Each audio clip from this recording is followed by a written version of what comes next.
அண்ணா சுவாமி அழைக்கின்றாரே, நம்ம அண்ணா சுவாமி அழைக்கின்றாரே.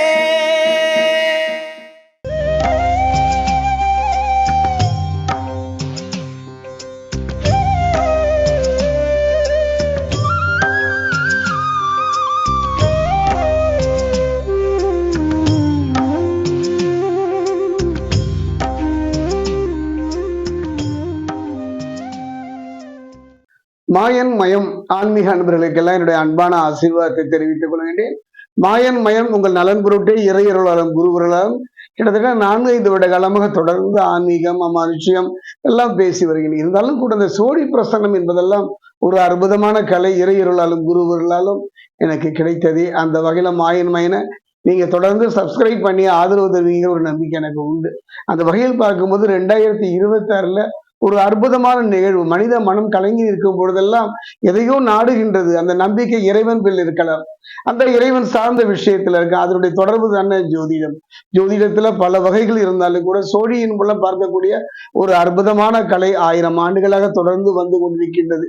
காரணம் என்றால் வள்ளியினுடைய திருமணத்தில் கூட அந்த குரத்தி தான் அந்த ஜோதிடத்தை உனக்கு வருகின்ற கணவன் இவ்வாறு இருப்பான் என்று எடுத்துரைத்திருக்கின்றார். அந்த வகையில் பார்க்கும்போது நம்ம மாயன் மயில 2026ல பாத்தீங்கன்னா மே மாசம் 22ஆம் தேதி பாத்தீங்கன்னா ஒரு அற்புதமான ஒரு கிரகத்துடைய பயிற்சி, சுப கிரகம்.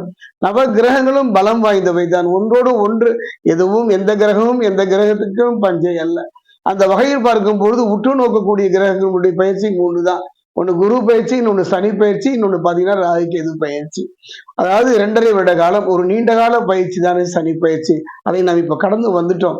அடுத்ததாக நாம் பார்க்க போகும்போது சொன்னேன் அல்லவா, மே மாதம் 2ஆம் தேதி பாத்தீங்கன்னா திருக்கணித பிரகாரம் குரு பகவான் பயிற்சி ஆகின்றார். அவர் கடகத்துக்கு வருகின்றார். அதே நேரம் பாத்தீங்கன்னா இந்த மாதமே 29ஆம் தேதி வாக்கிய பஞ்சாங்க பிரகாரம் ஒரு குரு பகவான் பயிற்சி ஆகின்றார். கால இடைவெளி குறுகியதாக இருந்தாலும் கூட, சொல்லுகின்ற கண்கள் 2 இருந்தாலும் கூட பார்வை உண்டுதானே. அந்த வகையில் பார்க்கும்போது இந்த குரு பயிற்சி, இந்த குரு பயிற்சியை பொறுத்த வரைக்கும் ஒரு சுப கிரகங்க எல்லாம் சொல்லுவாங்க. குருவுடைய பார்வைக்கு அவ்வளவு சிறப்புன்னு சொல்லுவாங்க. குரு இருக்கும் இடத்தை விட பார்க்கின்ற பார்வைக்கு வல்லமை என்று சொல்வார்கள். சோழி பிரசன்னம் சொல்ல போவது ஒரு அருமையான சூட்சம ரகசியம் தான்.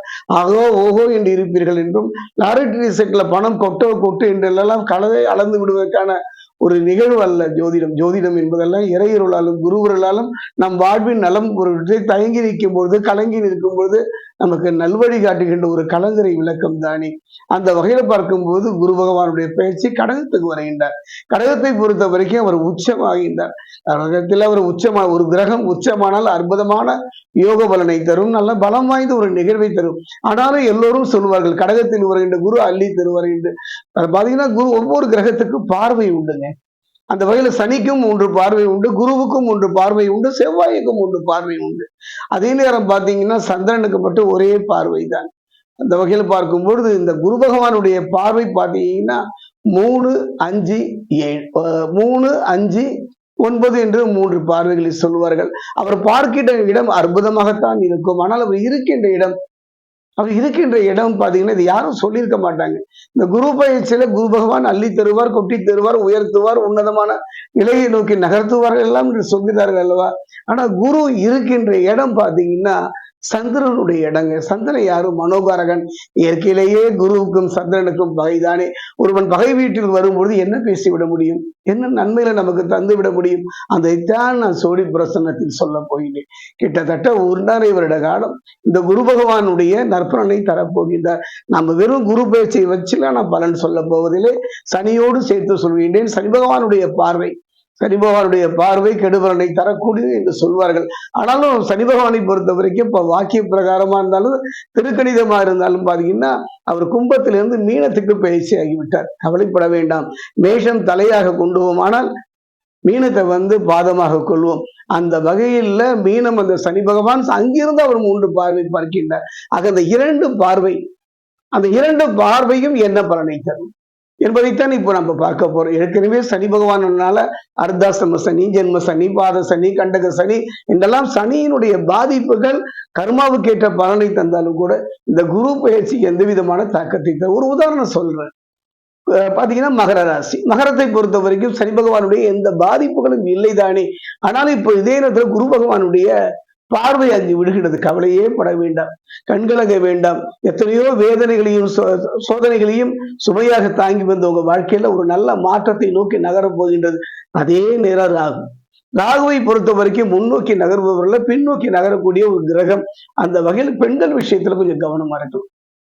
பெண்களால சில பிரச்சனைகளை சந்திக்கக்கூடிய சூழ்நிலை ஏற்படும். சிலரெல்லாம் ஒரு விரக்தியான ஒரு நிலையில் இருப்பார்கள். அந்த வகை நிலை மாறுகின்ற ஒரு அற்புதமான யோக பலம்.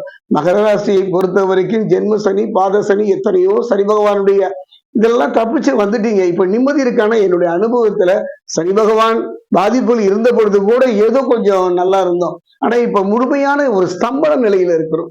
என்ன செய்வது, எதை தின்றால் பித்தம் தெரியும் என்ற ஒரு நிலைதானே. அந்த நிலை மாறுமானா கண்டிப்பா மாறும், கவலைப்பட வேண்டாம். அந்த வகையில மூன்று கிரகங்கள் இந்த குரு பகவானுடைய பயிற்சியில் அற்புதமான யோக பலனை தரப்போகின்றது. அது என்னென்னு பாத்தீங்க அப்படின்னீங்கன்னா, விருச்சிக ராசி, அதே நேரத்துல பாத்தீங்கன்னா சதுரு, அதே நேரத்தில் பாத்தீங்கன்னா மகர ராசி. இந்த மூன்று கிரகங்களுடைய நிலையை நான் முதலில் சொல்கின்றேன்.